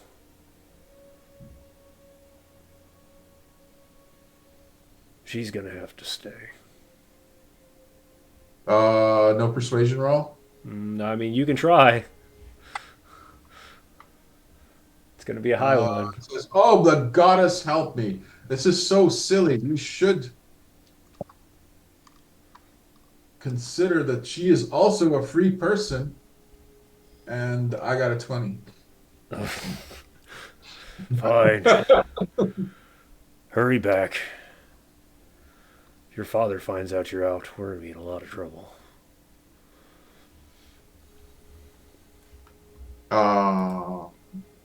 Let's go.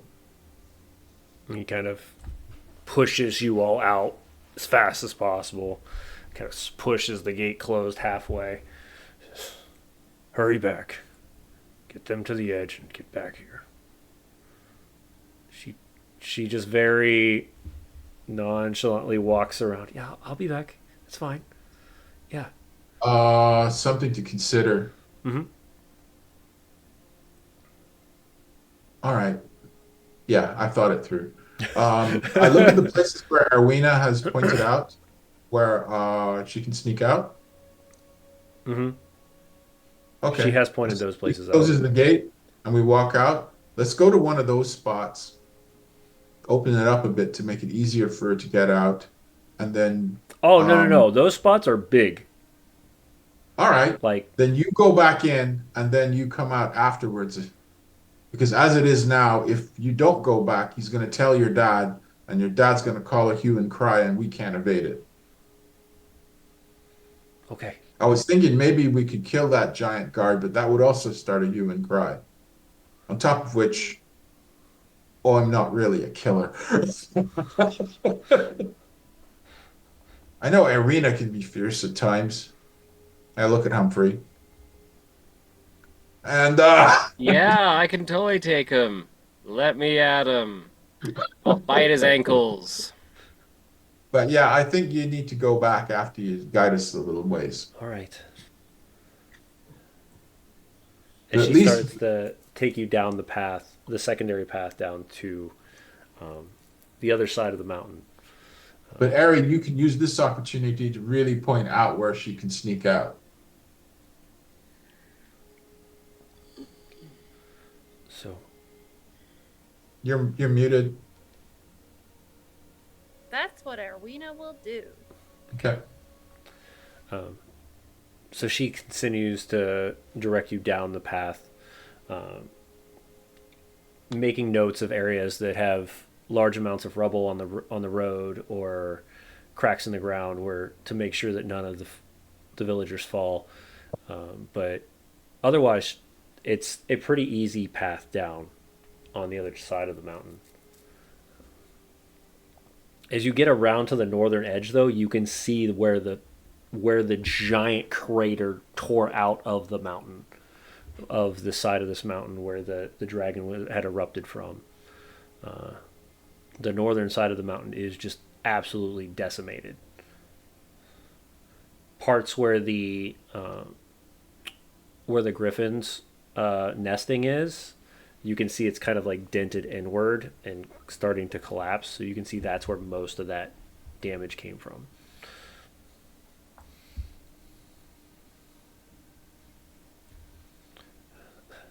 So I've got you this far,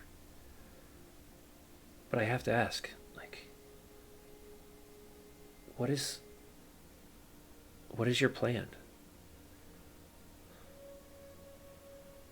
Oh, we're gonna Are you leaving? no, we're gonna head for the Mound of the Chieftains. Very strongly invited. I've never been Well, there. that's the plan anyway. For these folk here, we're hoping that Stern shows up so he can guide them the rest of the way to the Wormtongue clan. Okay. So let me make sure I cleared this right then. You guys are going down the same path you guys came up then to get to the other side of the mountain towards the Worm Doom? Yeah. Or are you going down? Wormdooms, yeah. Okay. Then yeah, you wouldn't have actually noticed part of the mountain at that point, because you guys would have came down the south side of the mountain. But she'll have mentioned that seems to be where most of the collapse came from, was underneath where the griffin's nesting was. Deep within the mountain, it seemed to be. Mm-hmm. Honestly, if we didn't have this other thing, we had time, it would be a really good idea to just check where that thing came from. Yeah. But she'll lead you back down the same way that she led you down the first time with her father, to the edge where you can see the two torches lit or unlit at this moment. Okay, I've got you this far. I need to hurry back. All right. Hopefully, I see you at the chieftain's area. Hopefully, I'll be Bless back. your heart, No, and may the Mother watch over you. you guys are doing what's right, and I don't know what's going on with our people.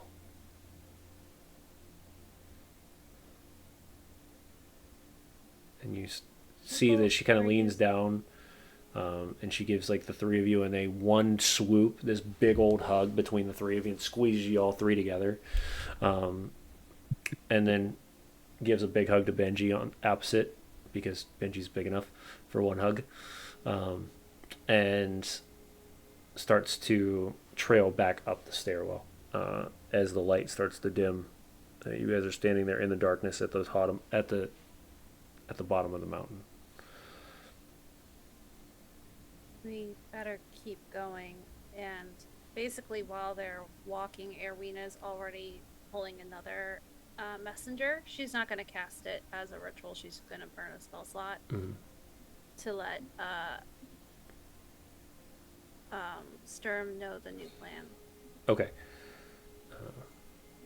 I can create water for him, but not food. So we'll just have to share what food we have for now. But at some point, we're going to have to break off if we want to make it to the mound. They're not in the same direction. Correct. The mound would be to your east. Not the mound. The worm dooms will be to your east. The mound is to your north. It's to north of this. It's like a northeast, but still, it's much farther. So you guys have a couple hours that you guys could trail kind of closely in the same direction, but then after that, you're gonna have to veer north. At this point, it's gonna have to be either leaving them to hopefully Sturm finds them, or continuing on with potential being late for the meeting. The Worm Doom do not have griffins, if I recall, Correct. right?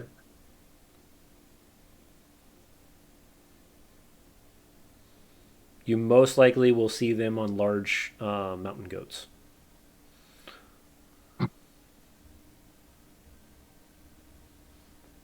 When I look at Aerwyna, shrug, and say, I mean, it's your dad.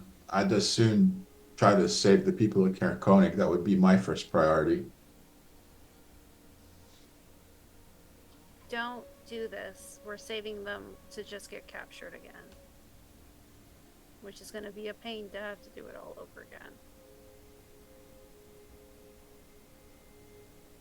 No, I mean, like, do we break off and head north, or do we keep taking them to Worm Doom?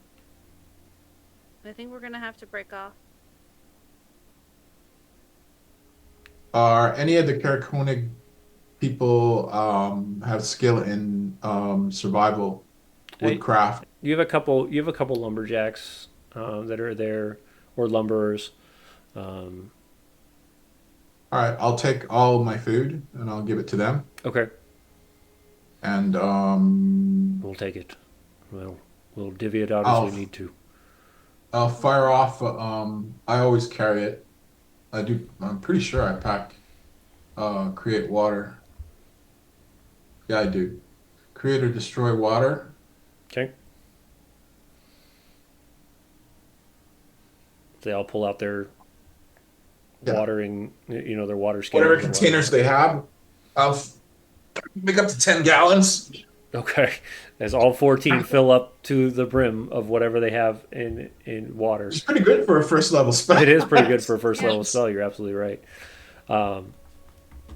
As you all head towards to that breaking point where you've now gave all of your rations or your food and water that you can provide to the people of Kerkonig, still waiting on some sort of a response from Sturm.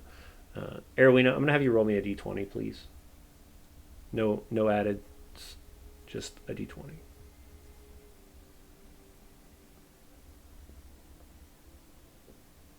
Oh, it's hidden behind my character stuff.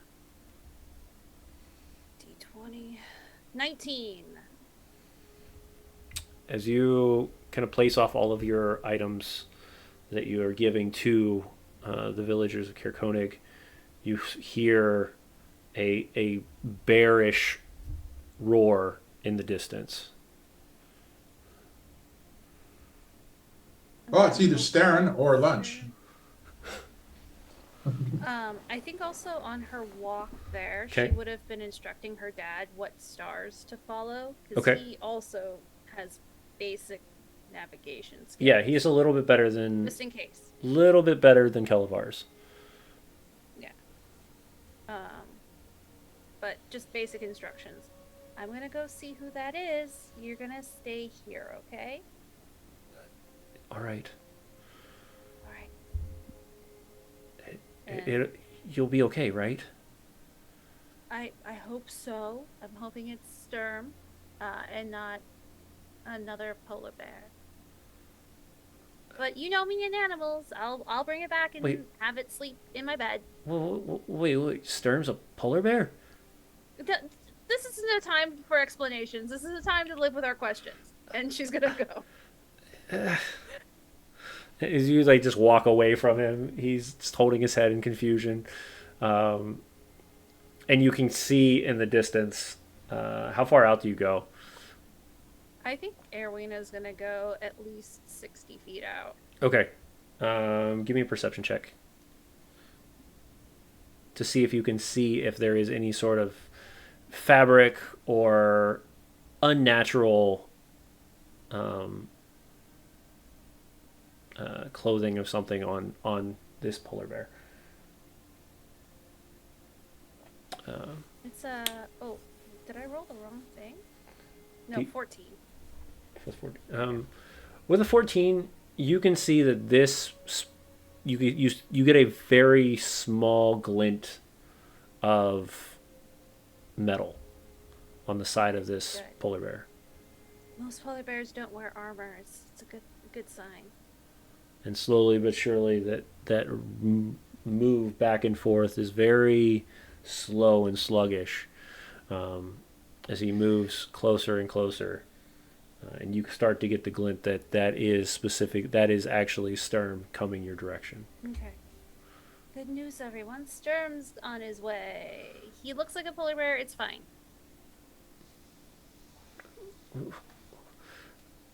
We really need to find out about what you mean by a polar bear.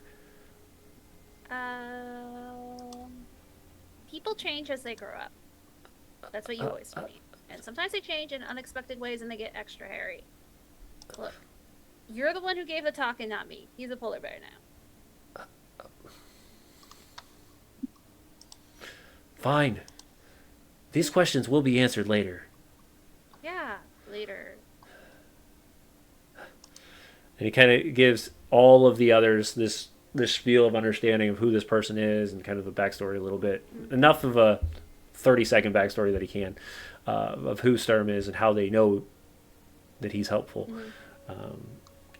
More so picking out small moments while in Kirkonig that they would have seen Sturm and like helping out around the village, that kind of thing.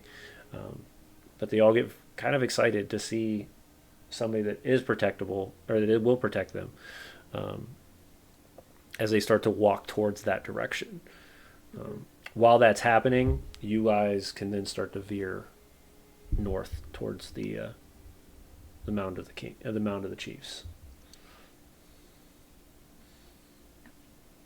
Ready, guys? Yep. I think once they know that we've gone, they're gonna be completely bamboozled, but hopefully they'll think we're going to Kirkonig and not to Worm Doom. Hopefully. Yeah. But Aerwyna will take a moment to hide, using Shape Water, the tracks of her of the other group to make them at least harder to immediately follow. Okay. Give me a quick survival check on that one, just to see how well you clean that up. I'll help her. Okay. I'll assist. It's not gonna be perfect. I'm we just want to make it so that they follow us and not them. 21. Yeah. Easy enough. At least the area, the current area coming back seems to be cleaned away pretty fast, using some quick just brushes of water to clean up the tracks, move the snow in ways that make it feel like it's more natural. Mm-hmm. But then you guys start to veer north. And as you veer north, you can see the snow starts to come down heavier. And the wind starts to pick up. And the temperature starts to drop as clouds start to come over the sky. And you can see that the stars are no longer visible. And it is dark. Mm-hmm. As you guys are going trudging one step after another, deeper and deeper into the northern portions of the snow, or of the land. One by one, hour goes, 2 hours go, and you're just trudging. Mm-hmm. And you start to hear strange sounds of hooves in the distance. Oh, that'll be the worm dooms. We can only hope. Well, they're goat riders. Mm-hmm. Just saying that sounds odd, by the way. Once we meet my mom's people, we're gonna get some of their riding reindeer. We're gonna have to. Tired of Right. walking everywhere. Yeah, I mean, I've heard of goat riders, but they're usually like Humphrey, gnomes.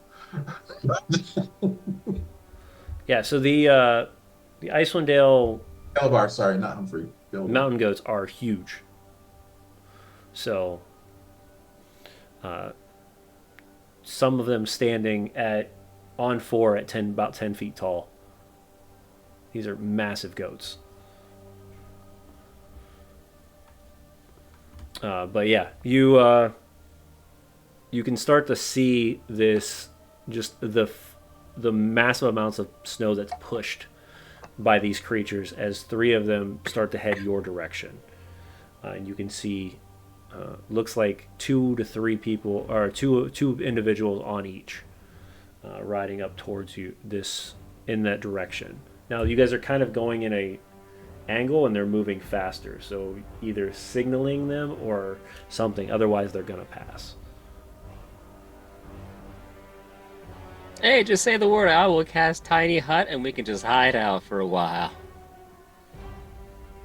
No need. Get their attention. I'll throw light spell up. Okay. As you throw a light spell up, you start to see the kind of the shadow start to veer towards your direction. And it doesn't take long, maybe about another 10 minutes of walking before you see 3 very large, deep gray, like very dark gray, haired goats with massive curled horns, hovering, like standing over top of you with 2 Goliaths sitting on each. Hello? How goes it? Be you the Worm Tongue tribe? We are the Worm Doom tribe. Ah, great. Could you let Ogilvy know that her little friends are request permission to escort you to the Mound of Chiefs? So the missive was approved. Yes. Yes, Indeed. It's good news. And he's mad about it. I wouldn't go there. It would not be advantageous for anybody. Huh? Oh, don't go to the Sky Towers. Don't go to the Sky Towers right now. Right, but we're going to the mound. Yeah. You very confused Goliath looking at looks. Yeah, you're confused. Ginjack looking at you too. Don't go there. Don't go to Sky Tower right now. It's bad. We don't go to Sky Tower. Yeah. If you were gonna go check and see if that missive was well received, it was a mixed bag. Bag. She's been preparing for days, ever since you left. Told we us want to that help her prepare. Mm-hmm. they've taken what is considered the sacred route. It takes 2 days to arrive. We came ahead in order to prepare. Oh, she's behind you. She is. She's farther. She's at a different angle as well. But yes. All right. Could you direct us to her so we can meet her en route? Kind of turns and points. It's I look at going Aerwyna. north, Mhm. east, about another 4 or 5 hours worth before you can hit the secret route. So I lean over to Kelevar and Aerwyna and say, "How about we meet her and then get set to buffer up? Yeah.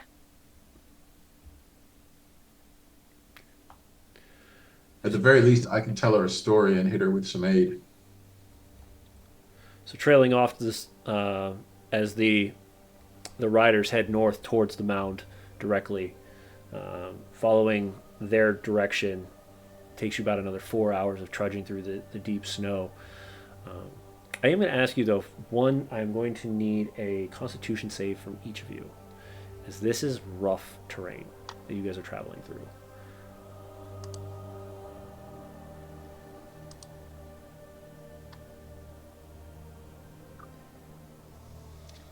Seven. Okay, Kelevar and Ginjack, you will take 1 level of exhaustion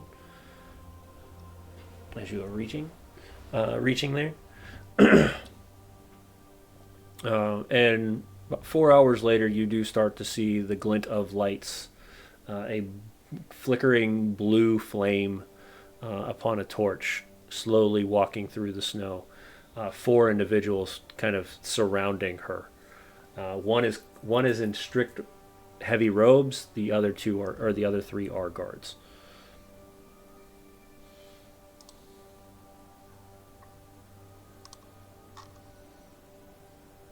Here to help.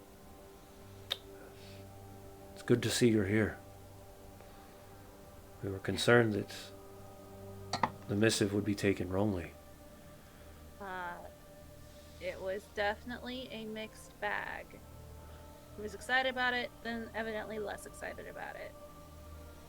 Arn is never excited on something he thinks he can lose. He would have used Which is you all. interesting because I wonder what changed his mind.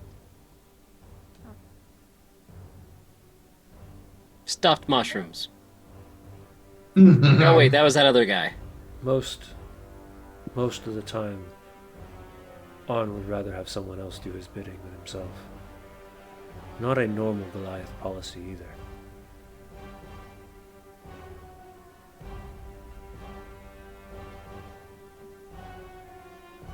Concerned that he's allied with others anyways, let alone.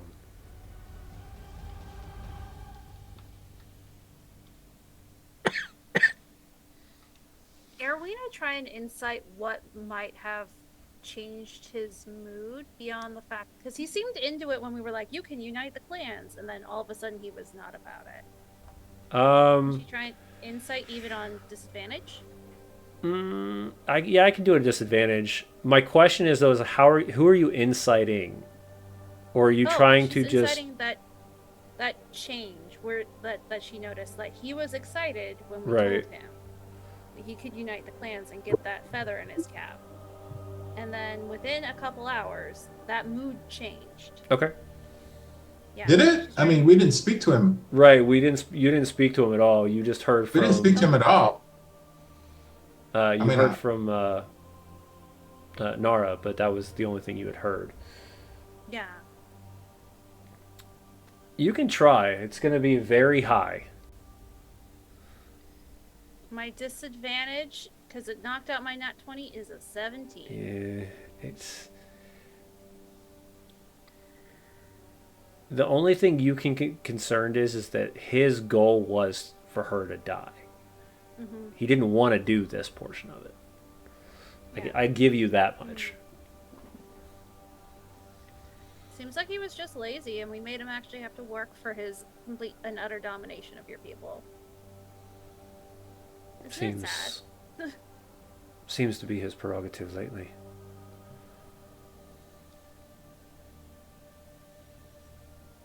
No matter what, we are Goliaths. We will honor our code.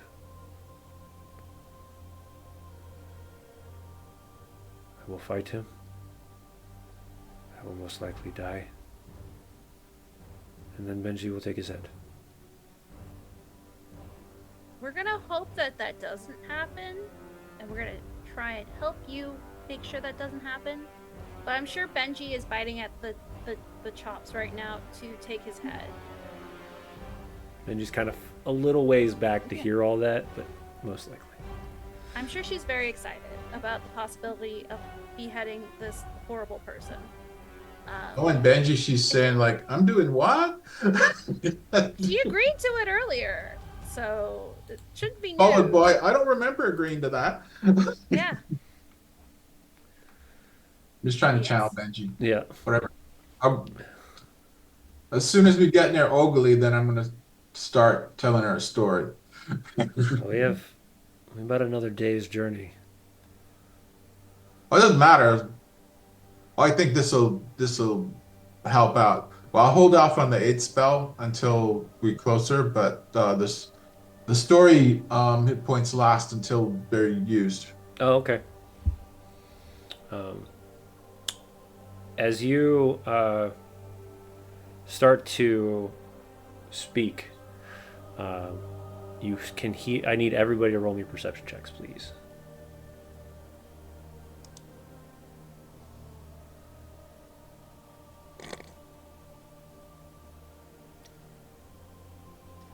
Okay.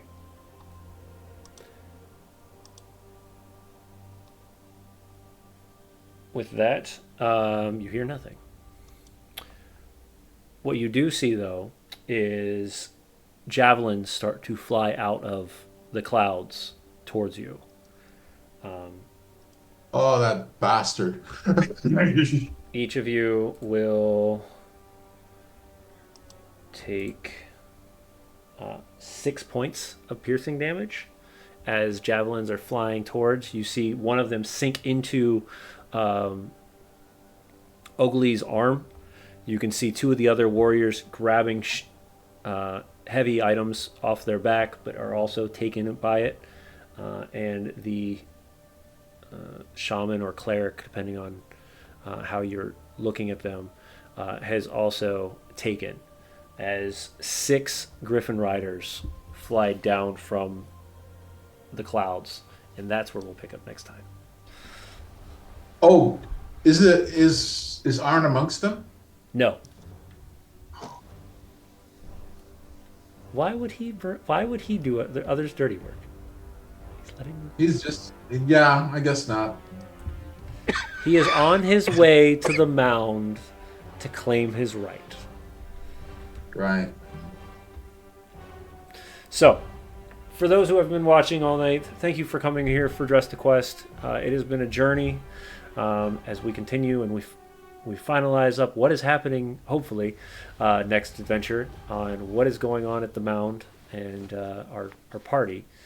We'll pick up as Benji hopefully joining us next time as we pick up here in combat against the Sky Tower Griffin Riders as our party is being ambushed in the snow. But yeah. Thank you once again for joining us here at Tabletop Misfits as we pick up Dress to Quest this year. Stay tuned for all the other shows throughout the week. And real quick, let me let my amazing cast tell you who they are and where you can find them. We'll start once again with Alix.